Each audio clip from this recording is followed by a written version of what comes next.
அந்த police commissioner retired ஆன உடனே தான் சொந்தமா கட்டியிருந்த வீட்ல வந்து செட்டில் ஆனாரு. அது ஒரு அமைதியான காலனி. பக்கத்துல இருந்த பார்க்குக்கு போனாரு. பார்க் பெஞ்ச்ல உட்கார்ந்திருந்த ஒரு வயதானவர் கிட்ட தன்னுடைய பெருமைய பேச ஆரம்பிச்சாரு. தன்னுடைய பதவி, அதிகாரம், சாதிச்ச சாதனைகள் இது எல்லாத்தையும் பற்றி தினமும் அவர்கிட்ட பேசுவாரு. இவ்வளவு நாளும் பொறுமையா கேட்டுக்கிட்டு இருந்த அந்த வயதானவர் கடைசியில ஒரு நாள் அவர்கிட்ட, சார், எலக்ட்ரிக் பல்ப் எரிஞ்சுக்கிட்டு இருக்கிற வரைக்கும் தான் அதுக்கு மதிப்பு. அது ஃபியூஸ் ஆயிட்டுதுன்னா அது 10 வாட்டோ அல்லது 100 வாட்டோ அதை தூரத்தான் தூக்கி போடணும். நான் இங்க 5 வருஷமா குடியிருக்கிறேன்.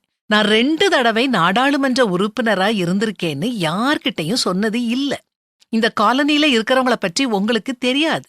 ஒருத்தர் இந்தியன் ரயில்வேஸ்ல ஜெனரல் மேனேஜரா இருந்து ரிட்டையர்ட் ஆகியிருக்காரு.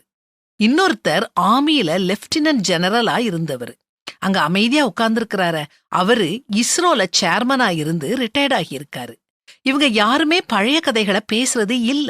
ஏன்னா அது தேவை இல்ல. நம்ம எல்இடி, சிஎஃப்எல் அல்லது ஹாலோஜன் பல்பா இருந்திருக்கலாம். இப்போ நம்ம யார்கிட்டையும் பவர் இல்ல. நம்ம எல்லாரும் பவர் இல்லாத பல்பு மாதிரி தான். நம்ம பதவி தற்காலிகமானது. அதை வச்சு நாம நம்மை அடையாளப்படுத்திக்கிட்டோம்னா பதவி போன பிறகு நாம நம்மையே தொலைச்சுக்கிட்டு நிப்போம்னு சொன்னாரு. போலீஸ் கமிஷனர் யோசனை பண்ண ஆரம்பிச்சாரு. இந்த உலகமே தற்காலிகமானதுதான். இதுல நாம நம்ம தொலைச்சுக்கிட்டு நிக்க வேண்டாம். நித்திய வாழ்க்கைக்காக நம்மை தயார்படுத்தும் இடம்தான் இந்த உலகம். அந்த சிந்தையோடவே வாழுவோம். நிலையான நகரம் நமக்கு இங்கே இல்லை. வரப்போகிறதையே நாடி தேடுகிறோம்னு வேதாகமத்திலையும் போட்டிருக்குது. பதவி என்னங்க பதவி?